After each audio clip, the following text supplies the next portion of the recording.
আসসালামু আলাইকুম। জুম্মা মোবারক, জুম্মা মোবারক। আশা করছি আপনারা ভালো আছেন। আলহামদুলিল্লাহ আমি আপনাদের দোয়াই ভালো আছি। আজকে আমি এই জুম্মার নামাজ পড়তে যাচ্ছি। প্রতিদিনই যাই আল্লাহর রহমতে, আপনাদের দোয়ায়। তো বাংলাদেশে যখন নামাজ পড়তাম তো এইভাবেই গেতাম।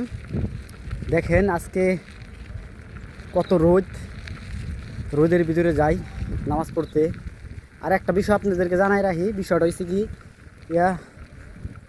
আপনার আজকে শুক্রবার নামাজ পড়তে গেতেছি, আমাদের কিন্তু বন্ধ নাই। দেখেন ডিউটি শেষ করে, কাজ শেষ করে তবে আমরা নামাজ পড়তে গেতেছি। ঠিক আছে, অন্য অন্য দেশে শুক্রবারে বন্ধ থাকে, কিন্তু আমাদের এখানে বন্ধ থাকে না। লাঞ্চের টাইম দেয় 1.5 ঘন্টা, এখানে 2 ঘন্টা দেওয়া হয় নামাজের জন্য আর কি। ঠিক আছে, এই অবস্থা। তো আপনারা কোথায় থেকে এই ভিডিওটা দেখতেছেন সবাই লাইক কমেন্ট শেয়ার করবেন, আর সবাই ভালো থাকবেন, আমার জন্য দোয়া করবেন।